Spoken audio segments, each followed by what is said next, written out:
Cancer সোসাইটির পক্ষ থেকে সকলকে শুভ নতুন বছরের অনেক অনেক শুভকামনা। আর আপনারা জানেন এটা জানুয়ারি মাস সার্ভাইকাল ক্যান্সার অ্যাওয়ারনেস মাস, এবং সেই হিসাবে সেইটার পার্ট হিসাবে আমরা আছি আজকে নর্থ বেঙ্গল মেডিকেল কলেজ এবং হসপিটালে, এবং আমার সাথে আছে একজন দিদি। নমস্কার, তোমার নাম? জোরে বলতে হবে। হ্যাঁ, তোমার বাড়ি? বাড়ি তো গ্রামের বাড়ি তো ময়নাগুড়ি পড়ে এখানে ভাড়া বাড়ি থাকে। আচ্ছা, তোমার সাথে আমি একটু আমি যে সাথে কথা বলছিলামই, তো তুমি বলছিলে তোমার সার্ভাইকাল মানে যারা মুখের ক্যান্সার হয়েছিল, তো তুমি একটু শেয়ার করো তোমার গল্পটা আমাদের দর্শকদের সাথে। এখানে কি ধরনের তোমার সমস্যা হয়েছে, তুমি কি করে বুঝলে? সবাই এখানে আসলাম, এখানে আজকে তারপরে এখানে বাপসি করলাম, তারপরে এমআরআই করছি, এমআরআইকে ধরা পড়ছে আমার জ্বরের মুখের ক্যান্সার। তোমার কিছু তো উপসর্গ ছিল, মানে খুব ব্লিডিং হতো বা খুব ব্লিডিং হতো তোমার। আচ্ছা, তো তারপরে তুমি সমস্যা যখন ডক্টরকে দেখালে তুমি বুঝতে পারলে তোমার ওখানে গাইনি ডাক্তার হ্যাঁ সমস্যাটা হয়েছে, তখন তুমি ডক্টরের কাছে গেলে এবং তুমি মানে প্রপার ট্রিটমেন্টের মধ্যে এখন ভালো হয়ে গেছে। এখন তুমি তোমার ট্রিটমেন্ট কতদিন ধরে চলছে? 2 বছর ধরে। এখনো তোমার কি সমস্যাটা নেই? মাঝে মাঝে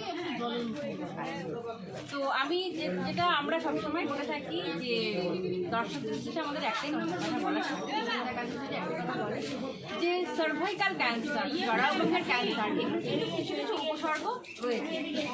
যেমন হচ্ছে আমাদের যেটা মাসিক ধর্মটা থাকে সেটা যদি 1 মাসে 2বারের বেশি হয়, বা যদি অধিক হচ্ছে বা কোনো কারণে একটু কম হচ্ছে বা সাদা সাপটা বেশি হচ্ছে, তাহলে কিন্তু আমরা সবসময় বলি আপনারা অবিলম্বে ডক্টরের সঙ্গে যোগাযোগ করুন, অথবা সুবিধা ক্যান্সার।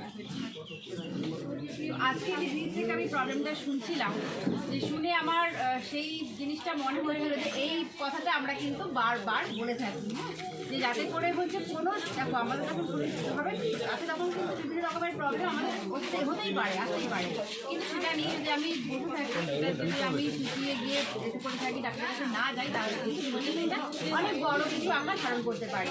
তো তোমরা যে এই যে তোমরা যে নিজেদের এটা বুঝতে পেরে ডাক্তারের দেখাচ্ছ অনেক ভালো হচ্ছে, এবং তোমাদের আগেই ধরা পড়ছে কিছু বলে সমস্যাটা ভালো হয়ে যাচ্ছে।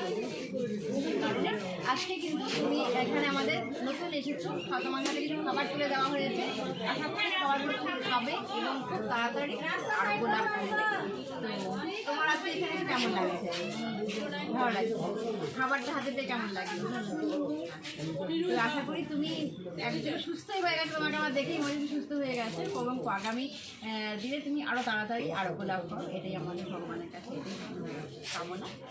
সকলেরই 2026 ভীষণ ভীষণ ভীষণভাবে ভালোভাবে কাটুক, সুবিধা ক্যান্সার সোসাইটি এটাই প্রার্থনা করে। সকলে ভালো থাকবে।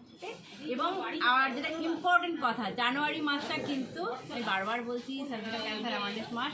এই মাসটায় যারা যারা যেখানে আছেন, যারা যারা সুবিধা কেন্দ্রটিকে চেনেন বা চেনেন না বা পরে চিনবেন, তাদের সকলের কাছে আমার বিশেষভাবে অনুরোধ রইল, করজোরে অনুরোধ করছি, আপনারা আপনাদের নিজ নিজ এলাকায় কিন্তু এই জরায়ুমুখের যে ক্যান্সারের অ্যাওয়ারনেসটা করান, তাতে করে একটা মানুষ কিন্তু আমরা কোনো মৃত্যুপথে যাত্রীকে কিন্তু আমরা সুস্থতার পথে এগিয়ে নিয়ে যেতে পারি, বা কারোর যদি কোনো সমস্যা তার হয়ে গিয়েও থাকে তাকে কিন্তু আমরা সেখান থেকে তুলে আনতে পারি।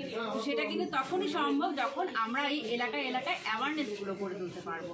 তো সেই জন্য সকলের কাছে আমার একই কথা আমি বারবার করে সবার কাছে বলি, আবারও বলছি, আরও বারবার বলবো, আপনারা অবশ্য করি আপনাদের নিজ নিজ এলাকায় একটু করে অ্যাওয়ারনেস ক্যাম্প তৈরি করার চেষ্টা করুন এবং আমাদের সাথে যোগাযোগ করুন।